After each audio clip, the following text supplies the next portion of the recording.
Hello, you're very welcome along to the Matchbook Champions League podcast. The best competition in European football is back. I'm your host, Daniel Hussey, joined this season by Mark O'Hare and Adrian Clarke from the Weekend Football Podcast, and delighted to welcome back Miguel Delaney, who will be joining us on the European adventures. Very briefly, Miguel, we're delighted to have you back and on board for this season in Europe. So are you excited as ever for the last season of this format of the Champions League? Well, I suppose one of the reasons they're losing the group stage is because it didn't have the excitement it used to. And I have to say that is my feeling going into it. I mean, even around the draw and stuff like that, I think actually Jonathan Wilson did a good piece in The Guardian on Sunday where they have to talk up whose chance it is to get battered by Man City in the group stage. And just, I suppose, like when you approach this stage of the season, the feeling is usually coming from like the 90s or the early 2000s, say, when the group stage, like there was proper peril to them. I mean, like I suppose everyone can remember the Manchester United's kind of long nights of the soul, even as early when they used to play Juventus and that. And it's something that I suppose is a bit missing from the modern Champions League, but greatly informs what we'll be talking about today and the way it kind of the way you can see the competition developing over the season. The one thing I would say from that perspective, I mean, like the issue with the Champions League isn't the group stage. Like, by getting rid of it, they're actually tackling the wrong problem. The problem is, like, I suppose, the economic framework of European football. But from people I've spoken to in UEFA and that, and like they actually think the model coming in next year works very well once, like, all the kind of modeling they've done, the experiments. But I don't think they've done a good job of communicating that. Yeah. It's gotten bad press already. Yeah, this was well. Yeah, you seem. I do like the satisfying symmetry of the group stage, I have to say. Yeah, it's the 8x4. It works so well. Even the Rugby World Cup's been a great watch. Myself and Mark have been watching it, but the 4x5 and the bye weeks are really sort of the throw the casual sports fans for sure. But yeah, we'll get into it. And Miguel sort of set up, this is the last season of this format, so let's enjoy it as best we can. We're going to cover 4 games every week in the podcast. We're going to have a little bonus section here looking at the outright markets. If you're here just for the games, check out the description in your podcast feed or the YouTube comments, wherever you're listening or watching. And if you are listening on the podcast, do head over to our YouTube channel, subscribe for free, hit that like button, and we'll have a little competition here as well. A £50 free bet. If you do have a Matchbook account, all you have to do is comment your Champions League winner on the YouTube video. That's comment your Champions League winner on the YouTube video. We'll link that in the podcast description. We'll get straight into it, guys. Champions League winner, outright betting on matchbook.com. Manchester City, 3.2 favourites. Very short. We were discussing that just off air before we came on. Bayern Munich, 7.0. Real Madrid, 9.0. Arsenal, 4 favourites at 12.5. We go down the field further. You have the likes of Barcelona at 16.0, PSG 16.5, Inter in at 26.0, United 29.0, and bigger prices the rest if you want to take a flutter at the likes of Atletico Madrid, and there's a few other decent options, perhaps Newcastle United there too. So look, Mark, we'll start with you because you have a couple of plays in this market, and it is important to sort of emphasize these back delay options as well that you can do on the Matchbook betting exchange. The nature of the exchange, if you back at a bigger price, at half some price, you can get out for some profit while still having your bet rolling. So take it away on what your thoughts are on this market so far. Yeah, firstly, Man City favourites, understandable, expected. Same things we say every week. They're the best team in the world. They are the defending champions now, so psychologically the monkey's off their back, so to speak. But betting is quite often about backing about the price. And Man City are shorter to win this competition than they were 12 months ago. They're about 3.75, as you say. They're 3.2 now on a Matchbook exchange. And I was just wondering, are City better than they were at this point last year? Are they worse? Are they about the same? I would suggest they're probably about the same, considering the players that have come in and out of the club in the summer. They have lost a couple of coaches as well behind the scenes, which may have a bearing. And it's worth noting that they're fighting on 5 fronts this season with the Club World Cup on top of their usual commitments. So the squad's not massive, and they were the concerns I had about the Premier League last year, and kind of made to look quite foolish, really. But a couple of key injuries. De Bruyne is out now for a while. Haaland was to sort of hit the treatment table for a while. There's reason to believe that you can attack that price a little bit, because the 3.2 is basically giving them about 33% of the outright market, which is a huge sum. And we're talking off air. It's not often a team goes off this routinely short in the Champions League outrights at this stage of the season. So clearly, the competition is possibly slightly weaker than it has been in recent years. Liverpool would normally be up in the sort of top 5 of the outright market, regardless of what's gone on domestically. But I do quite like the team's second favourites there at Bayern Munich at 7. you can pick flaws in every team in this competition. Bayern are no different in that regard. Defensively, they are quite vulnerable at the best of times. And they had massive concerns over trying to sign a fullback and a defensive midfielder before the window shut. It didn't happen. But my bet is more about where Bayern are going to be in March time than where they are right now. I think they will go back and strengthen those areas in January. They've said as much. And in terms of sort of physically, they have the winter break in Germany. They play fewer league games. There's fewer cup competitions. There's no World Cup squeezed into this season either. So there's a reason that Bayern could easily be the most kind of physically at it of all the teams come March time. And potentially they've signed the missing piece of the puzzle in forward areas, which was possibly the sort of negative last year. The Mane deal didn't work in the way it was supposed to, but Harry Kane now leading the line 4 goals and 4, and he's finishing the chances that Bayern have been creating. And I think going forward, there's few teams who can probably match their firepower. There's obviously a couple who could come close, but going forward, they're exceptional. Thomas Tuchel has course and distance form, and I thought Bayern were one of the toughest opponents for City last season, particularly in Munich at least. So they weren't a million miles off them in the quarterfinals. You just need a bit of luck with the draw, as we saw last year. Bayern, City, and Real Madrid plumped into that top side of the draw after the last 16, and you get Inter, Milan, Benfica, Napoli in the bottom half. So you do need a little bit of luck with the draw, but I think Bayern can play beyond that 7.0, especially kind of sort of February, March time. And yeah, I just think they're a reasonable option. The other one I would say, and it's probably the first time I've ever say this, but PSG at 16.5, considering they're about 6.0 last season. Clearly, Messi and Neymar are no more, but I actually think they might be a better team without them, without that superstar quality. Few egos in the team, bar Mbappe now. Luis Enrique is an upgrade in the dugout. I really like the business they've done in the summer. They've undergone a much-needed overhaul transition. They're much brighter, fresher, younger, more ambitious. And I think they've added some seriously talented defensive options. Skriniar, Hernandez, of course, going forward. You've got Ramos and Kolo Muani in there now as well, a top-class goalkeeper, and Ugarte in defensive midfield, who is a real dog in that midfield area, a real biter. And I just think they've got a bit more energy about them, fewer off-field distractions with Neymar and Verratti gone. And, this isn't, again, a bet on where PSG are right now. I just think they'll grow into the season. I think they can win that group, which looks like the group of death, but I think they're more than good enough to top it. And then you just need a bit of luck. You avoid Man City, and then hopefully you'll avoid the big guns in the draw too. So I think as a back to lay options, PSG at 16.5, I'd be surprised if that price is there if they do reach the knockout stage in March, which I expect they do so. I think you've got the best striker in the world, one of the best goalkeepers in the world, some of the best defensive personnel there as well. Midfield is perhaps the only question mark, but I think overall they're a decent shift of the team at the minute. So quite happy to have them on side. Okay, PSG 16.5 potential back to lay options come March and April, and Bayern Munich 7.0. Just 2 selections for Mark Ware in the outright market. Incidentally, you did put up Napoli 151.0 last year, and while they didn't win, Mark, they were definitely into around the 10, 11, 12 mark at one stage in that around that quarterfinal stage. So a man to listen to in the outright markets for sure.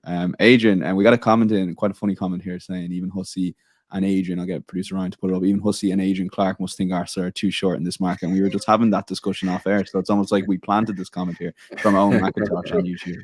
No, you bang on, Owen. I was staggered when I saw that Arsenal were 4th in the betting. I thought, wow, that seems a bit outlandish, really, given this is the first time in six years that Arsenal are back in the competition. I mean, it does show you how far the team has come and how much respect Mikel Arteta and the players have. But yeah, I'm a staunch Gooner, but I don't think I'd be backing us at that price to win the Champions League. Yeah, I'm surprised that PSG aren't shorter than Arsenal. I'm surprised that Barcelona aren't shorter than Arsenal. So yeah, but look, if that's how highly we're rated, then bring it on. It should give the team a little bit of confidence. One thing I will say is that Man City are, for me, overwhelming favourites in that they have so many fewer flaws than anyone else. I'm hearing Mark on Bayern, and they probably will get better, but there's a few holes you can pick in them. Same with Real Madrid post Benzema and the others too. So yeah, maybe it's a weaker Europe strengthens English football's second best side, which was Arsenal last year, and that's the reason behind the short price. I don't think the European giants are as strong this season. Nowhere near it.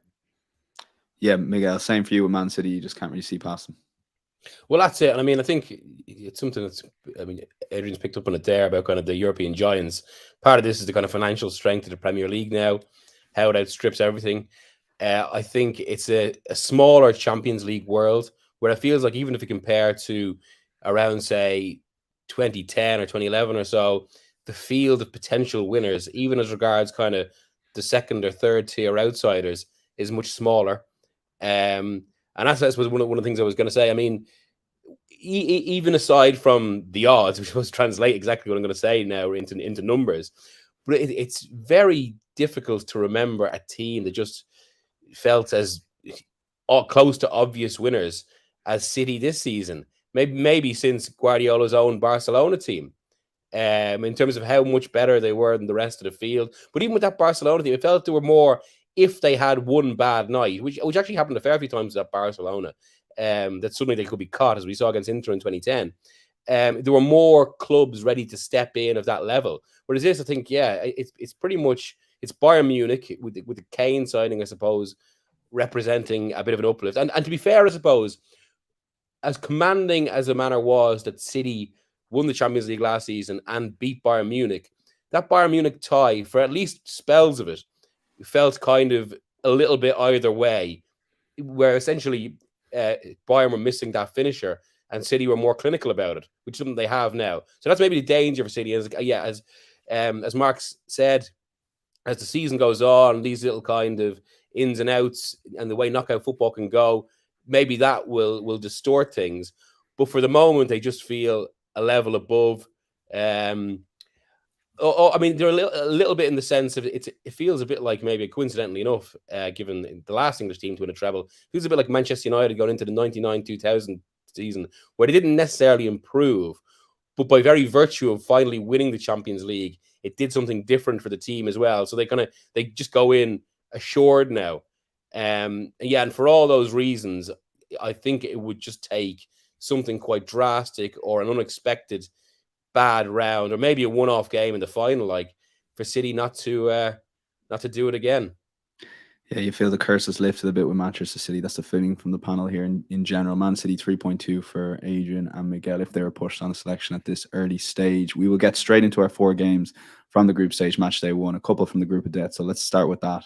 The 4 games, incidentally: Milan, Newcastle, PSG, Dortmund, Bayern United, Sociedad, Inter. If you want to go to any section of the podcast, as I said, check out the description for timestamps. And Milan currently 2.72 at home to Newcastle, who are 2.78. Really close game in store here. Draw is 3.6. Both teams to score yes is available at around 1.67. No is 2.32. The Asian handicap line is effectively a draw no bet market, and Milan ever slight favourites at 1.97, given the home advantage. The goal line here is 2.5. So look, Adrian, I'll start with you on this one. And we've spoken a lot about Newcastle on the Weekend Football podcast. The fixture run was quite tough for them. I felt it was an important win over the weekend against Brentford, even though they didn't play particularly well. But this is such an exciting time for the club, I guess. Their first game in the group stage in 2002. Oh, they'll be buzzing, won't they? This is what they worked so hard for last season. So yeah, no, it's an exciting time to be a fan of Newcastle. I don't know whether this will be an exciting game though. Eddie Howe is quite pragmatic, isn't he, when he takes his side away from home? You've seen it in the Premier League. Whenever they've gone to the big guns, they've set out to keep a clean sheet, and often they've got one. You've been involved in a lot of 0-0 draws, narrow defeats this season, just 1-0 at City. That they sort of play with the handbrake on a little bit when they're away to elite teams, and they'll probably regard AC Milan as an elite opponent, I suppose. So I think they'll be quite pragmatic. I think they can win the midfield battle. I don't think the engine room of AC Milan at the moment is anything special. Loftus-Cheek's in there, of course. Krunic, Reinders, players like this. I think the Newcastle can get a foothold in the game. But they're away from home. It's the San Siro. It's a challenging environment. I think that Milan, on the back of getting battered 5-1 by Inter, will also be a little bit more pragmatic themselves. They'll be cautious about counter-attacks. Obviously, Inter have mastered the art of picking them off on the break. And the last thing they need is Newcastle doing exactly the same thing, because Newcastle can do that. We know that. So I think that Milan will be quite cautious here. They'll have a lot of the ball, but be quite cagey about it. So yeah, I think this will be a low-scoring game. Is where I'm headed. Milan's last 6 Champions League games have all been under 2.5 goals. They don't have a great home record. Only won 4 of their last 12 at the San Siro in the Champions League. So I don't see Milan blowing Newcastle away, but I don't see Newcastle getting heavily beaten either. So yeah, for me, this is a 0-0, 1-1, 1-0 either way. Kind of that's what I'm looking at here. So under 2.5, good price. 2.2. It goes against the grain of matches in general this season, but I can just see this one being a bit cagey. Yeah, Mark, it's an interesting point Adrian made about obviously the 5-1 defeat over the weekend. A, has that played a part in your selection here? And B, will it play a part in Milan's approach to the game at all? Yeah, I think for both, actually. Interestingly, Milan opened around 235, 240 for this game, and that price has been slowly creeping up, kind of irrespective, really, of the derby defeat and the way in which they lost that match. But that's down to the Premier League dominance, as we've already discussed. Newcastle were a highly rated team last year and are again this time around, if you look at the price they went off against Brentford at the weekend. So I wouldn't be too surprised if Newcastle go off as favourites in this game. If so, there might be something doing in Milan plus a quarter. It's already 1.7. If that can push up a little bit further, there might be some room for manoeuvre there. As far as the weekend goes, the 5-1, Pioli was heavily criticised after that game for his tactical approach and also his in-game changes. But Tomori was suspended. Kalulu's injured. So you had Kier and Thiaw playing at centre-half, and they just looked not good enough for this level. Kier especially physically just looks gone at the game for the sort of top level, really. Calabria had a disastrous match, and Teo made a ridiculous challenge for a penalty too. So, they've got a lot to kind of come back from there. But I think when a team has suffered such a chastening defeat, especially in such a high-profile match, you normally get a reaction. Most probably they'll focus defensively as well. Because if you look at the group stage, Adrian touched on it really with those unders. 6 consecutive unders in this competition. When they got bodies back after the group stages last year, they were very competitive and very solid in doing so. The group stages, they were missing some real key big hitters last year, so they weren't anywhere near their best. But this time around, I think they will be close to the best 11. They've got options in reserve to make a few changes if necessary. And Newcastle, Adrian's touched on it again. Just when they go away to the big hitters, they tend to play with the handbrake off, as he put it, and I think that's a very fair assumption. So, I'm not convinced this is going to play out in the shootout that perhaps the market is suggesting at BTTS at 1.7. It's match day 1. It's the group of death. From a Newcastle perspective, you're away from home against the Champions League semi-finalists. I can't see them going all-out attack here, all guns blazing. So unders at 2.2 was the price that really stood out there. So I wouldn't be too surprised if this was a low-scoring draw. It would be the handbrake on, Mark, I'm sure, because Adrian's podcast that he does on the Arsenal is handbrake off, of course. A famous Arsene Wenger quote. Good spot, yeah. Miguel, you've come across the same selection here. Just a little bit on Eddie Howe and Newcastle. How big is his Champions League performances and comparative to his league performances, ultimately in him holding on to this job in Newcastle and continuing to grow as Newcastle manager? Well, it's interesting from that perspective because it's quite, even though obviously Eddie Howe has overperformed the job, there is just this kind of undercurrent that with the ownership and the controversial ownership, we should always say, there's this, as soon as they kind of go to another level, that they'll just want an upgrade. So I suppose it's why there's almost kind of an individual pressure on Eddie Howe to prove that he can keep pace with every stage they go up to. But I think that's one of the most interesting things as well in terms of it informing this match. And when I generally agree with the lads on how the handbrake off and in how Newcastle play in that sense, this is quite a strange situation. Now, even though the Premier League has become such by far the strongest league in the world, and that means kind of the old step up to Europe just isn't as relevant, especially as the Premier League is now an international league. It's quite a rare situation for a team, and a core team that hasn't been together too long either, to suddenly go from just domestic football to European football and the Champions League at that, not even the Europa League, Europa Conference, straight away. So I think because of that adaptation, that will feed into maybe a certain caution on the night, and maybe that feeling that even as difficult as this group is, although the Dortmund situation kind of skews things a little bit, maybe a draw would be seen as an acceptable result. On the other side, Now, I was at both, lucky enough to be at both Milan semi-finals last year, and the San Siro was rocking.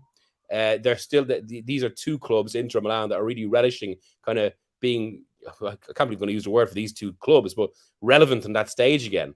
So I think that will inform the occasion on the other side, but with that tempered, of course, by the way they got thrashed in the derby. So I think all those ingredients will come together to maybe make this a bit of a cagey affair. And actually, it's amazing kind of harken back to that same season again, 09-10. But I remember like there was a big build-up to say Inter Milan against Barcelona at the San Siro in the group stage in 2009-10. And that ended up being a real kind of just a disappointing flat game, 0-0. And I actually wouldn't be surprised if this is similar. I wouldn't go quite that far because maybe, a goal can change things. But I do expect a more cautious affair, yeah. So I think under 2.5, it's a good price and feels the safest to go with. Yeah, 3 different cases for the same result, effectively. Under 2.5 goals of selection for all 3 guys. 2.2 is the price currently on the Matchbook bet in exchange. So yeah, look, 5:45, you're coming home from work, maybe do back the early kickoff this weekend, throw it in one of your accos on Matchbook and see how you get on then. Come 8 o'clock, and that 8 o'clock game in the same group is PSG versus Dortmund. I have a feeling we'll be spending a lot of time in this group over the next 6 weeks, and we'll make no apologies for it. We'll take a look at the betting. PSG 1.84, so many subplots to this game. Dortmund 4.4. Draw is available at 4.2. Both teams to score, yes, is 1.59 and no is 2.52. The Asian handicap line sees Dortmund get a 3/4 of a goal head start, and the goal line for this one is 3.5. So, Mark, we might go back to you here, and Miguel sort of touched on Dortmund's situation. You like what PSG have been doing, but like obviously Mbappe got 2 goals the weekend, but it ended in defeat. So I guess it's going to take time for this newish team in PSG to sort of get going. So how do you see them in the first game at home to a Dortmund side? Yeah, there'll definitely be growing pains, that's for sure. And Friday night's defeat to Nice probably caused a bit of laughter from around Europe. But I think they'll be better for it. There was a couple of key absentees going into that game because of the international break.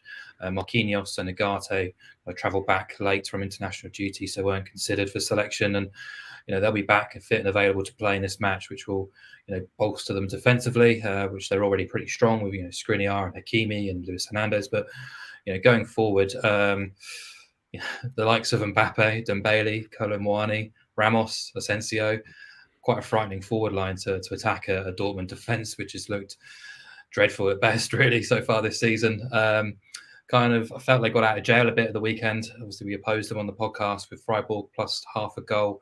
Ball was looking quite nice in that regard, and then a red card changed the complexion of that game. And Dortmund in the first half conjured up an XG total of 0.42. Pretty pitiful stuff. Didn't do a huge amount.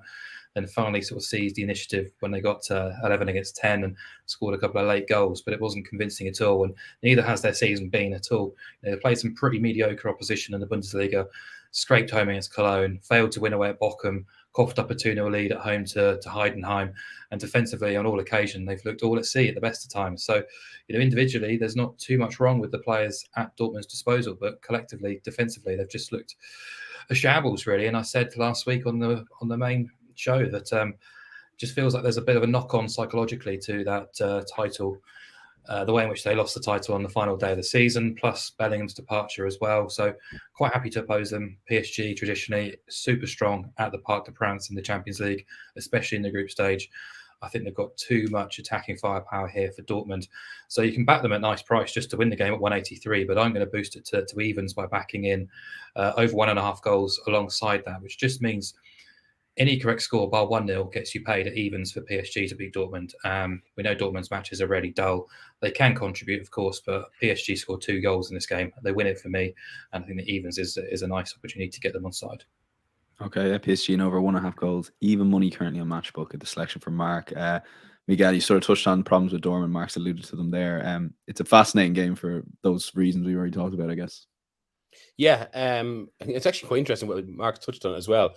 PSG, after obviously over a decade of this project being the circus that it has been, that a lot of kind of like their former managers have even said, they're almost kind of trying to flip now and become a Dortmund, that kind of emphasis on youth and a hard running team. Obviously, Luis Enrique has been appointed for, and obviously some of this has been to satisfy Mbappe, who's going to leave anyway.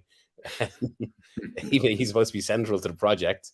And I mean, in terms of, I suppose, on a purely football basis, it's the right step for PSG. But obviously, it's going to, after so long being something completely different, it will take some adaptation. Dortmund on the other side, I'm actually, from some of the things I heard from Germany over the past 2 weeks, as well as apparently there's been some sounding out of other potential managers. I'm surprised there hasn't been more change there. But all of that, I think, and obviously from Dortmund's point of view as well, there, and especially you can see from his performances for Real Madrid already, they're undeniably missing Bellingham, maybe more than people would have anticipated for someone so young.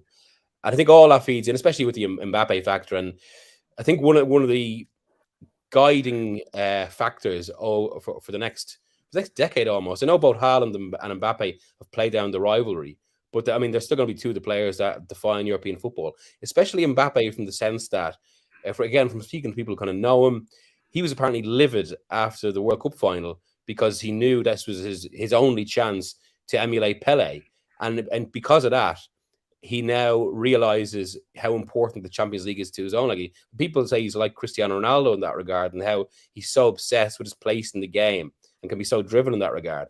And I think on a Champions League match night like this, changes the club, a home game, I think his performance will actually have a disproportionate effect there, even for someone as good as Mbappe. And I actually expect this to be quite. I think this will be high scoring, and you can see it from the weekend where PSG lost in a 5-goal game. I would probably expect them to win this, but I didn't quite have the confidence to go with it. So I'm going for over 3.5, which I actually think is relatively conservative given the potential here. Okay, 2.44 the price on over 3.5 goals. Miguel, Delaney's over 3.5 have returned to the podcast, which is great to see. Adrian gave it a shout out a few weeks ago on the Weekend Football podcast. Adrian, you're somewhere in the middle between Mark and Miguel here. I've missed those. I've missed those big shouts for goals, Miguel. It's good to have them back. I'd echo most of it, what everyone said. Just a few numbers. Dortmund away in the Champions League always concede 10 times in a row. 5 of those 10 they've conceded multiple goals. So there's every chance that they let in at least 2 in this game, in my opinion. But they can score goals, can't they? Since losing to Chelsea, I think Miguel was at that, wasn't he? In March, away from home, they've scored 22 goals in 9 away games in all comps. So they're very good wherever they go at actually finding the back of the net, Dortmund. So there you've got a couple of goals already. I do fancy PSG. Mbappe's obviously got doubles in his last 3 matches. He's on fire. I think they're the better team. PSG win for sure, in my opinion, and I can see over 2.5 goals, and the price is nice, 2.46. Obviously, you're reliant on 3 goals happening, but yeah, I think it will. Okay, PSG over 2.5, 2.46. Miguel's going for over 3.5, 2.44. We're locking the safer one here. PSG over 1.5, 2.00. Even money currently on Matchbook, but those 3 guys' selections and all selections put on the podcast today will be available on Matchbook Insights. That's insights.matchbook.com. A fascinating Wednesday night game here. Bayern Munich versus Manchester United. Harry Kane against the team he potentially could have joined last summer. Bayern 1.56, United 6.2, draw 5.0. Both teams score yes. Similar to what you'd get in a Premier League game, around 1.61 and getting shorter as well. The Asian handicap line sees United get 1.25 goal head start at 185, and the goal line is 3.5. Shade towards the under. Miguel, you haven't really had a chance to speak on the podcast on Manchester United this season, and I think general consensus on Erik ten Hag in season 1 was a successful season, given all the off-the-field stuff. A lot more off-the-field stuff this season, but on the pitch, there seems to start games well and then peter out. Like, I guess they've been competitive in all 5 games, but also they could have easily lost all 5 games. So it's tough to see where they're sort of going this season at the moment. I think the biggest concern, and there's obviously a lot of context here, and it does feel like, say, going right up to the very top of the club in terms of the confusion over the ownership situation is now informing what's happening in the pitch.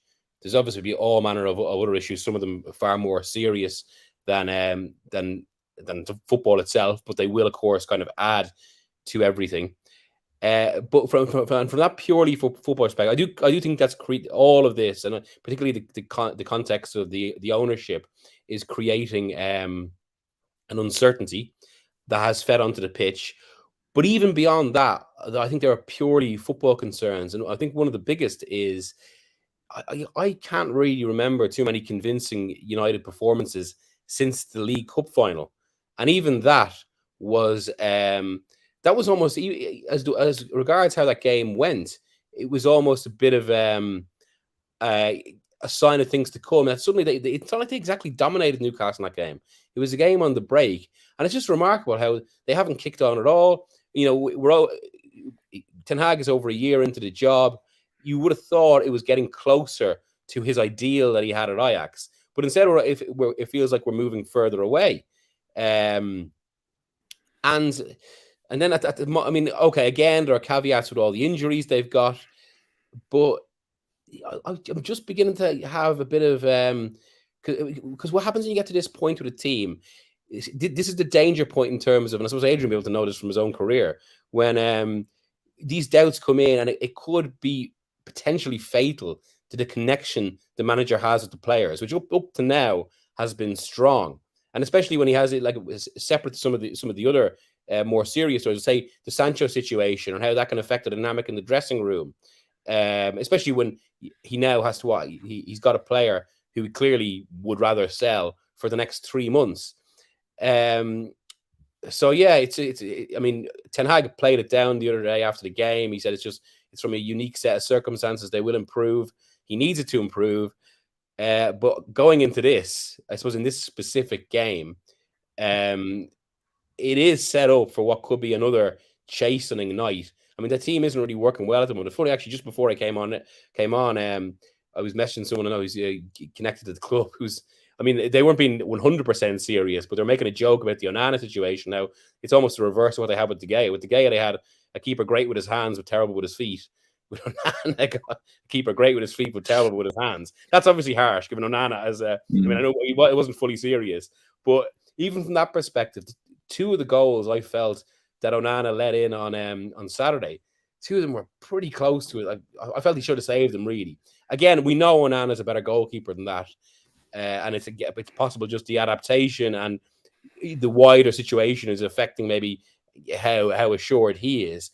But I mean, you can see this being a 3-0 Bayern Munich, I'd say, which is why I've gone for Bayern Munich and over 2.5. Okay, Bayern over 2.5, even money currently. And Adrian, that's your selection. Yeah. And look, just on what Miguel said, I guess so now I think the stat is something like he's faced 9 shots on target, 7 goals, something in and around that. He is a quality goalkeeper. We saw that last season, and I think he will come good. But right now, it's just not happening for him in terms of shot stopping, and that's kind of feeding to the players a little bit as well. It's not helping. Yeah, no, he's not had a good start. But I would look at the structure of the side ahead of the goalkeeper and say that's where the problems lie. The midfield. I know they've got Amrabat now, but he's not fit, but. The midfield of Casemiro with Eriksen and Bruno, it's not working. They're too easy to slice through. The fullbacks, I know he's got injuries there, but they're getting absolutely annihilated most weeks. And the way Brighton carved them open, as we kind of predicted they would on the podcast, that was worrying. And you think, well, what can Bayern do to them inside the Allianz Arena? So. Yeah, look, 10 goals conceded for United in their last 4 games, multiple goals in all of them. They're a poor team at the moment. And I think that it feels like they're lambs to the slaughter going to Germany for this one. Obviously, Bayern have got just a ridiculous record at home in the Champions League.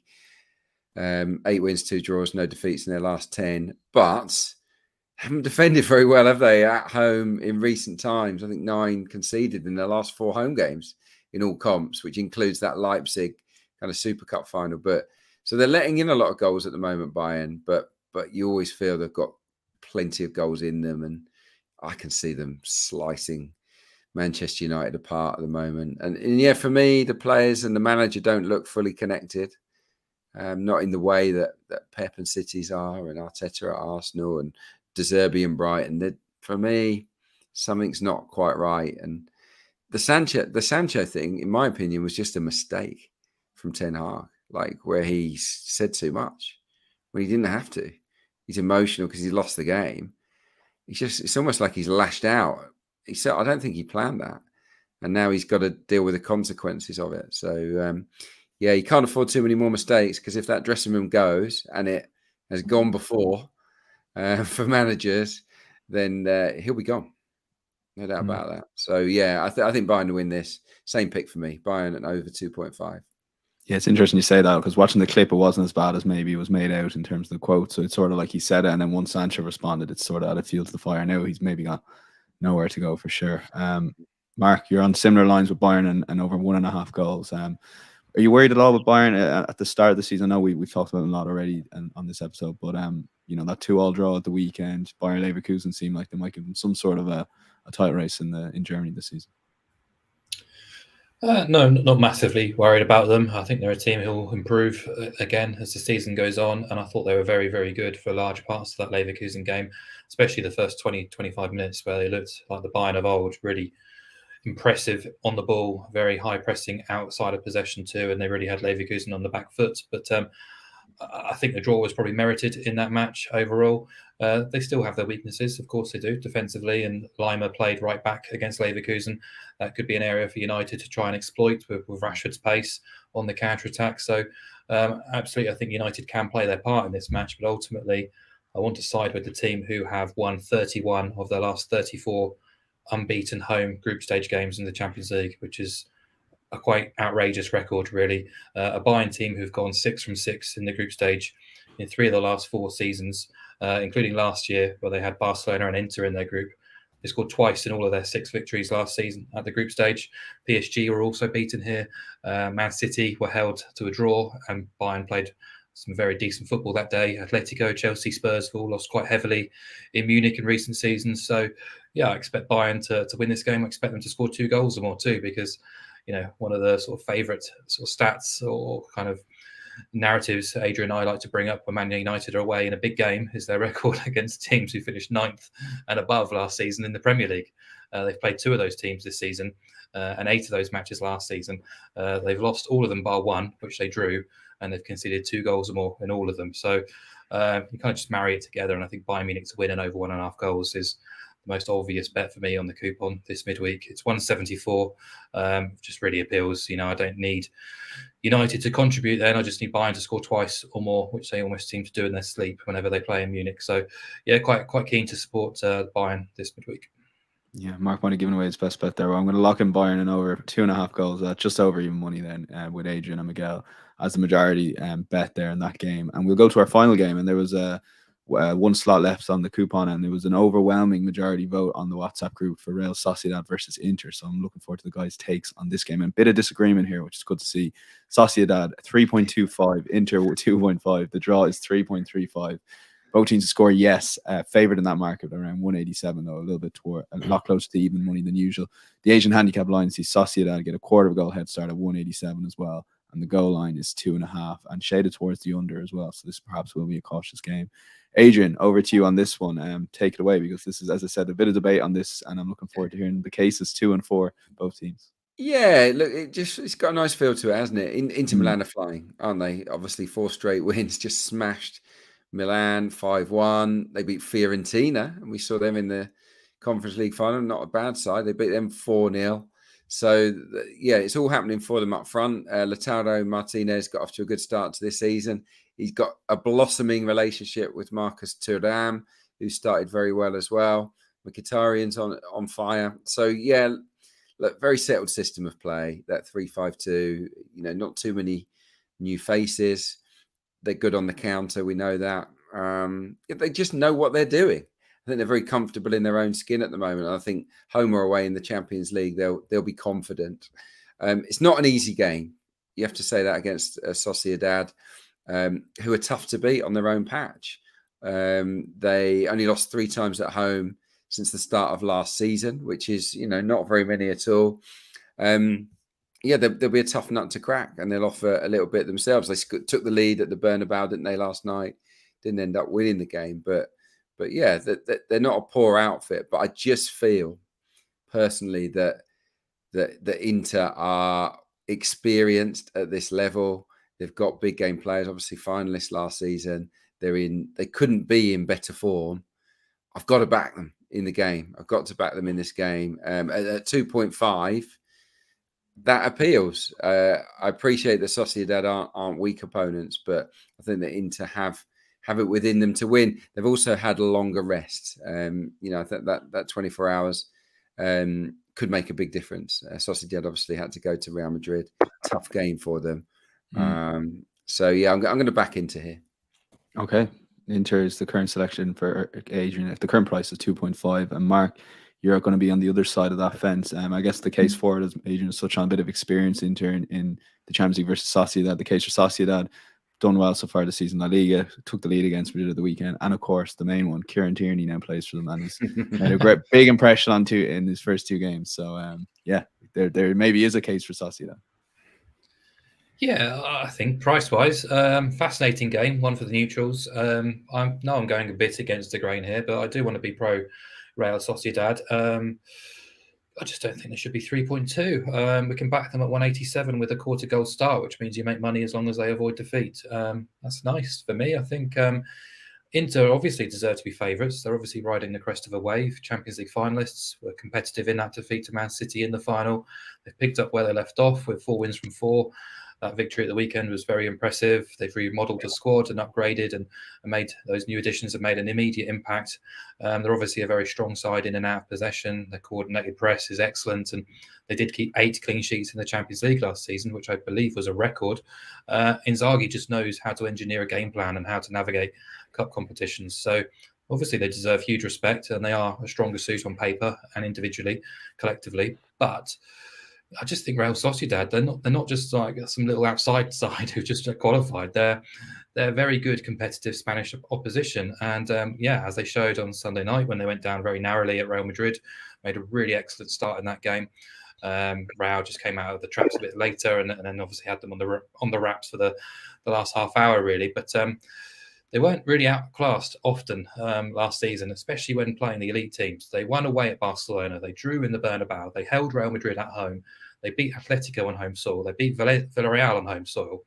They're all top 5 finishers. They were 2.12 when they hosted Roma in the Europa League last season.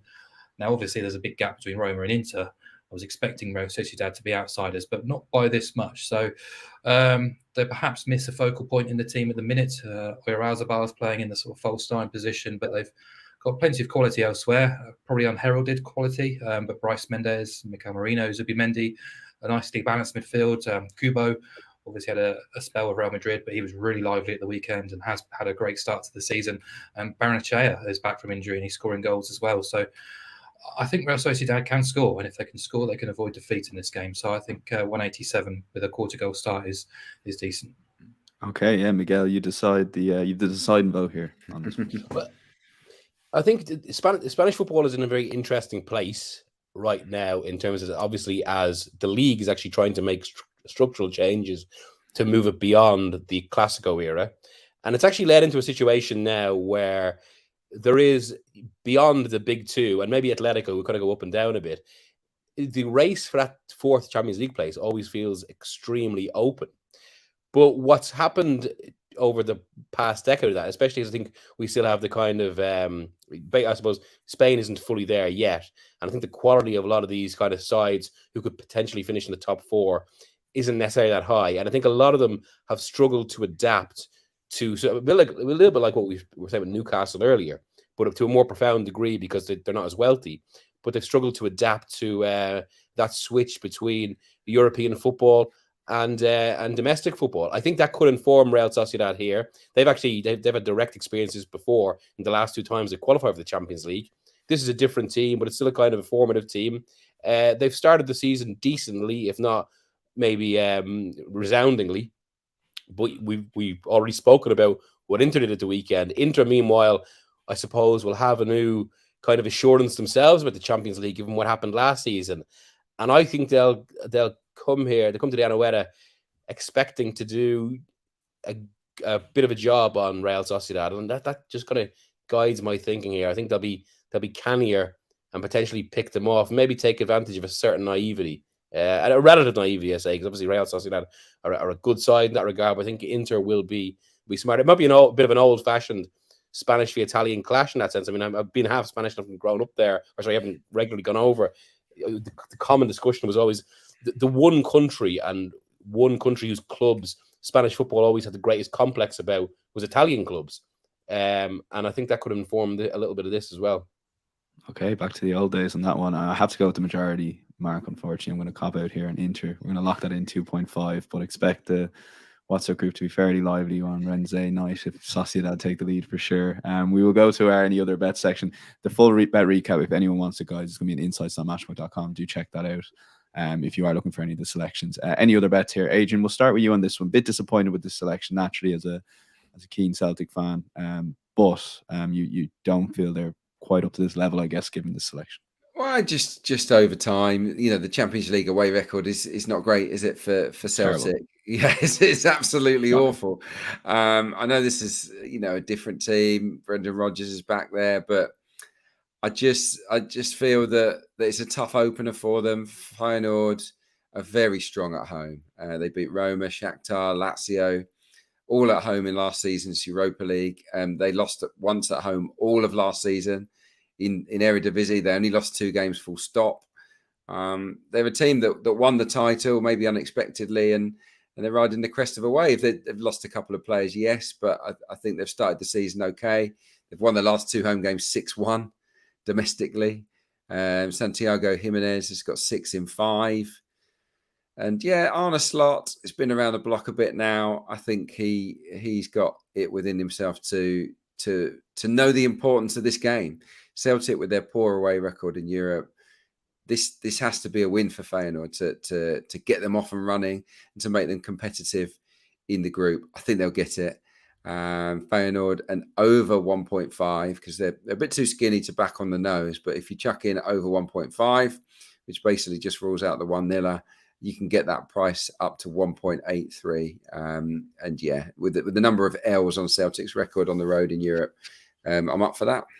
Yeah, hard to argue with that, unfortunately. Feyenoord over 1.5 goals, 183, the selection for Adrian. And Mark, you have a pick here, and this is a market that is effectively exclusive to Exchange. At least I haven't really seen it too much in the sports books. It's the buy any other score market. So tell people a little bit about what score lines you have on side, and then take it away with your selection here. Yeah, it's normally involved when you think a team is going to win and score more than 3 goals. So basically, you've got the correct scores of 1-0, 2-0, 3-0, 2-1, 3-1, etc. But you get an option to choose any other home win, any other away win, and that normally requires basically that team to score 4 goals or more, and it will cover a 4-1, 4-2, 5-1, 6-1, 7-0, whatever you want. As long as they score 4 goals and win, you'll be paid out. So I'm at Man City versus Red Star, and I think it's could be a bit of a bloodbath because City are scoring goals, aren't they? Despite, they scored 3 goals at West Ham at the weekend, could have doubled that tally with the chances created in the first half alone. They scored 5 against Fulham from just 7 attempts at goal. There's potential for Grealish to come back into the side here too. Their Etihad record. Oh, carry on, Mark. Sorry. Their Etihad record is super strong. In all Champions League home games, 24 wins from the last 27. If you look at group stage games, they've scored 3 goals or more in 11 of the last 14 home group stage games as well. We just require them to score 4 goals in this match and win the game, and we get paid out at almost even money, which does look really quite appealing. Red Star, unfortunately for them, they just don't look up to the standard. They failed to score in each of the last 4 Champions League games. They've lost each of the last 6 away, conceding 22. And in 2018, they lost 4-0 at Liverpool. In 2019, they lost 5-0 at Tottenham as well. The Asian handicap is set at 3 in this game, so you require City to score at least 4 to win your Asian handicap back anyhow. And over 3.5 goals is just a little bit too short to support. So I think this is a really nice alternative to win by any other score. It needs City to score 4 goals and win the game. You get paid out at almost evens. Okay, yeah, you will find that, as Mark alluded to, in the correct score markets on matchbook.com. We will go to our long shot section. Good long shot record start in the Weekend Football Podcast. Looking to bring that into Europe. Miguel, we'll start with you. My favourite stat of the season is Atletico Madrid winning 7-0 a couple of weeks ago with 43% of the ball, which I think just sums up Diego Simone's side here. Going away to Lazio, you like a correct score? But it's quite weird with Atletico in the sense that actually I would say the team we have more evidence about than any other Europe, especially given the debate about the manager and his future and how he's kind of he's very much a disciple of a style that a lot of people in football would argue is going out of date. And yet then suddenly they shock you with some of these results that go back and forth like this. All that said, given his, I suppose these results are all the more shocking because usually Atletico results feel the most predictable in Europe. And given all that, you would still expect 70% of their games to go be under minus 2.5, say. Given this is an away game in the Champions League, an opening game against a coach who would represent, I suppose, the complete opposite of Diego Simeone in his ideal vision for the game, I can see this being a frustrating night for Lazio. And I think it will certainly be a draw, but I'm going to go even further and say a 0-0. Okay, 0-0, currently around the 11.0 mark on Matchbook.com. And Mark, I'll actually go back to you on this one because it is also your long shot. You like a 1-0, so along similar thinking as Miguel here. Yeah, I didn't know Miguel had gone for the same game, a similar sort of. But yeah, I read the game similarly actually. Yeah, Atletico have sort of transitioned a bit away from their sort of dogged defensive attitude, in certainly since the World Cup last year. They're a bit more fluent in forward areas, but they've got a lot of injuries this midweek, and their road record in the competition is actually pretty poor. Last year, they lost all 3 away group stage games, conceding 2 goals in each. They've only won 6 of the last 26 away in the Champions League as well. So they're favourites to win in this match. And it's week 1. It's Atletico away against probably their most likely challengers for top spot in the pool. So, yeah, I think it's going to be a bit of a dredge of a game. And Lazio are a very difficult team to read. Were beaten by Juventus at the weekend. Lost their heads a little bit with some poor referee decisions, but didn't handle the occasion very well.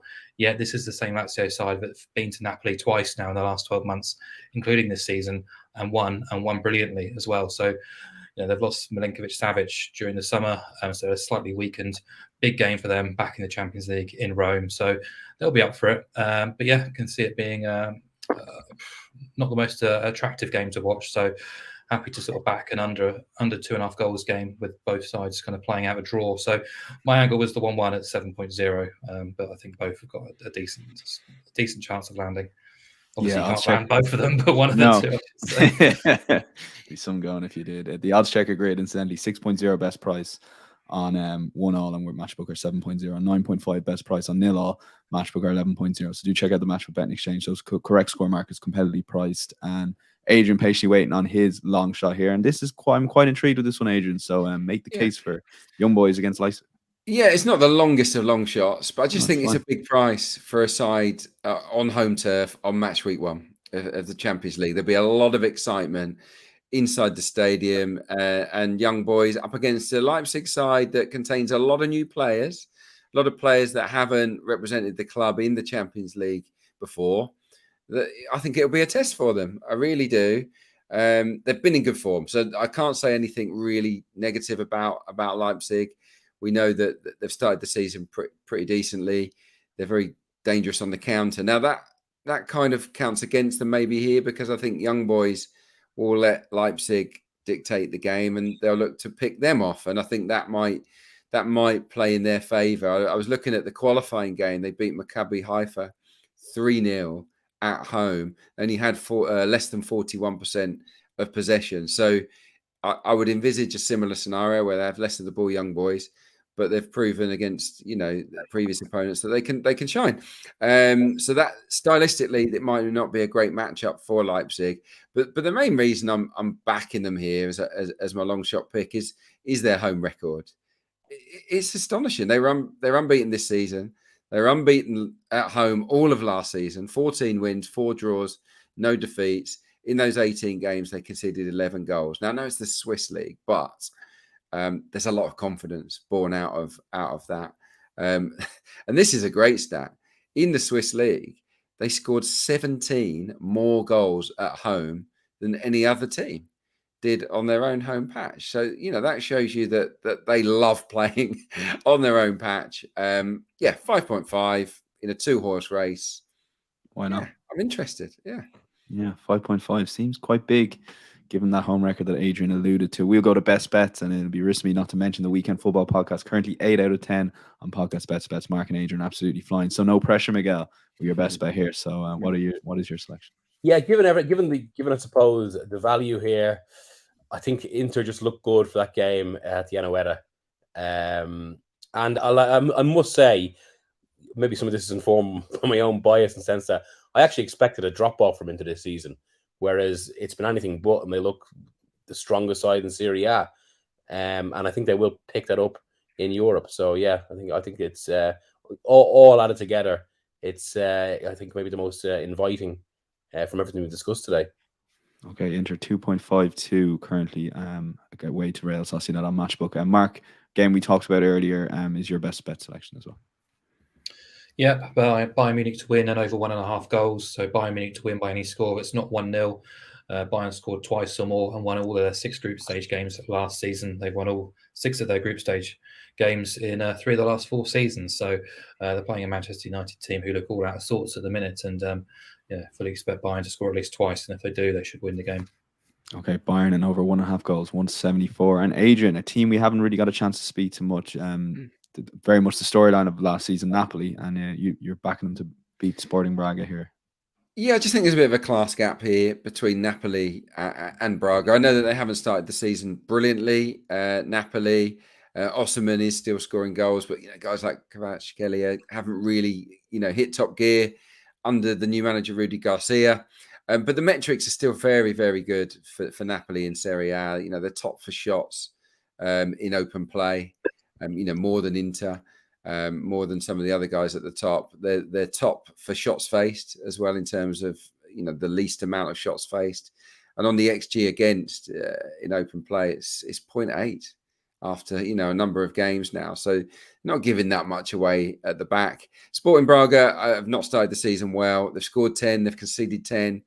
They've lost to Famalicão. They've lost at Firenze at the weekend. Both teams to scorers landed in every game so far this season. So they're scoring, but always conceding. I just think they won't be able to handle Napoli, and I would back Napoli to outscore them, 9 times out of 10, wherever they met, including on Braga's home soil. So yeah, I'm going for Napoli at 1.85. Okay, brilliant. Napoli 185 away to Sporting Braga is the selection for Adrian Clarke. And we are done. My thanks to Miguel, Mark and Adrian. Mark and Adrian will be back Thursday morning, not live around 9:30 to cover the Premier League game. And we'll be back in 2 weeks. I think the Champions League this season's every 2 weeks on a Monday. So do check out Matchbook socials when we go live every Monday, and that'll be in your podcast feeds Monday afternoon. Until then, check out Matchbook Insights. Do head over to our YouTube channel and subscribe completely for free. Until then, we will chat to you on Thursday. Bye-bye.